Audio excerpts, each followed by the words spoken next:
మన పక్కన ఎవరైనా ఆవలిస్తే మనకు ఆటోమేటిక్గా ఆవలింతలు వచ్చేస్తాయి. ఆవలింతలు అనేవి నార్మల్గా మనం అలసిపోయినప్పుడు వస్తాయి, కానీ ఇలాంటి ఆవలింతలు మనం ఫ్రెష్గా ఉన్నప్పుడు కూడా వచ్చేస్తాయి. ఇలా ఎందుకు అవుతుందని ఎప్పుడైనా ఆలోచించారా? హాయ్, నా పేరు డాక్టర్ రవీష్. నేను ఒక న్యూరో సర్జన్. అలాగే brain, spine and health tips గురించి సింప్లిఫైడ్గా వీడియోస్ తయారు చేస్తాను. ఈ ఫినామినన్ మన బ్రెయిన్లో మిర్రర్ న్యూరాన్ సిస్టమ్ అనే సిస్టమ్ వర్క్ అయినందుకు అవుతుంది. మిర్రర్ న్యూరాన్ సిస్టమ్ అంటే మన బ్రెయిన్లో కొన్ని స్పెషల్ సెల్స్, ప్రీమోటార్ కార్టెక్స్ అలాగే పెరైటల్ లోబ్లో ఉంటాయి. ఈ సెల్స్ అనేవి మనం ఏదన్నా పని చేసినా కానీ, మనం అదే పని పక్కన వాళ్ళని చేస్తా చూసినా కానీ ఆటోమేటిక్గా యాక్టివేట్ అయిపోతాయి. అంటే మీరు ఆవలించినా కానీ, మీ పక్కన వాళ్ళు ఆవలించినా కానీ ఈ బ్రెయిన్ ఏరియా అనేది యాక్టివేట్ అయిపోతుంది. లిటరలీ మీ బ్రెయిన్ పక్కన వాళ్ళని మిర్రర్ చేస్తుంది. అయితే ఈ మిర్రర్ న్యూరాన్స్కి ఇంకొక స్పెషల్ ప్రాపర్టీ ఉంటుంది.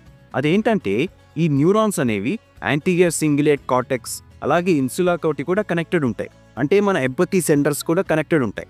సో ఇలాంటి ఆవలింతలు అనేవి మన పక్కన వాళ్ళని చూసి వచ్చినప్పుడు మన పక్కన వాళ్ళకి మనకు ఎంతో కొంత సోషల్ కనెక్షన్ ఉందని అర్థం. సో నెక్స్ట్ టైం మీకు ఇలాంటి ఆవలింతలు వస్తే మీ నిద్ర ప్రాబ్లం కాదని తెలుసుకోండి. మీ పక్కన వాళ్ళతోటి మీకు ఒక సోషల్ కనెక్షన్ ఉంది అని తెలుసుకోండి. అలాగే ఈ రీల్ని మీ పక్కన వాళ్ళు ఎవరైతే మిమ్మల్ని చూసి ఆవలిస్తారో వాళ్ళకి షేర్ చేయండి.